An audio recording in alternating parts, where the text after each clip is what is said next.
Snipperclips cut it out together as a downloadable game on the Nintendo Switch. You take control of two little scraps of paper and solve puzzles using just each other. There are 3 modes of Snipperclips and we will talk about each. First up is World Mode. Each puzzle can be played with either one player controlling both characters or each using a separate Joy-Con. I really recommend playing this with a buddy.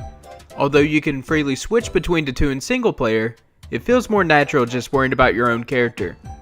This setup is perfect for the Switch. As said before, both players use a single Joy-Con, meaning you could play this game co-op with what you get with the system itself. Just hand a Joy-Con to your buddy, whether it be in portable or docked mode, and it will play naturally.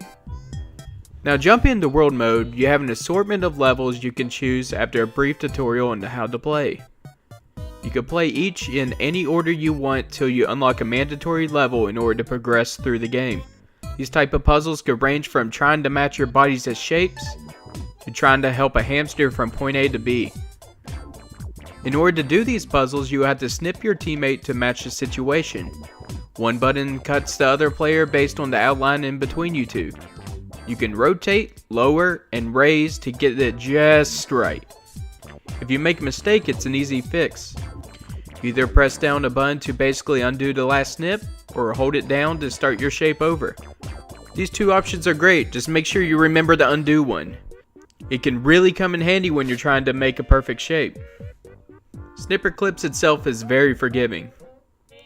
There aren't any lives or game overs. Every level either has a way to reset the puzzle or you can reset your own shape. Should also mention you could jump around. Yeah, crazy stuff there. What feels rewarding in this game is how there seems to be multiple ways to solve a single puzzle.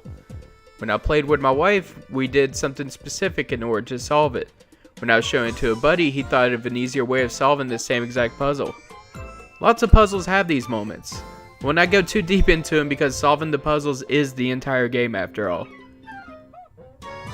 The next mode we have up is Party Mode. This mode can be played up to 4 players.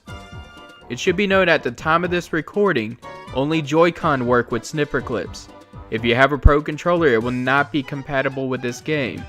4 players would each need their own Joy-Con. You can also play this mode with just 2 players, each swapping between the 2. This mode takes mostly puzzles from World Mode and makes them require 4 players in order to solve them. These could be even more hilarious because all the players have to know exactly what's going on. It became frantic, playful yelling during my sessions of 4-player. It should also be noted that this mode isn't as big as World Mode. The last mode we have is Blitz Mode. This is also a 2 to 4 player mode. These are fun little mini games of versus. You have hoops where you split into 2 teams and try to score baskets on each other. Hockey, also a team game but feels classic like an air hockey game or Pong. And last we have Dojo. Ever get frustrated with somebody messing up all your puzzles in the other modes? Take it out on each other in this mode. The whole goal is to snip your opponent to death. It's the most cute, gruesome thing ever. Graphically, Snipperclips looks great. It has a nice simple art style and each character is super charming. The expressions they make every time they move, or snip, or even be snipped is fantastic. They look so silly it will most likely bring a smile to your face for hours. The game runs well except for some 4-player puzzles. I know some sludge levels made the frame rate, well, sludge. It's nowhere near game breaking, but it is definitely noticeable. The music is also very simple and there's not too many tunes in the game.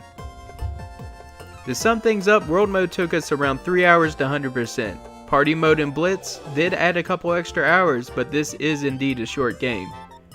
It is short, but it was definitely a blast. I think this game overall is good, and Nintendo, this is a perfect game for DLC. Just saying. If you like this review, please give it a like and consider subscribing for more Nintendo Switch reviews.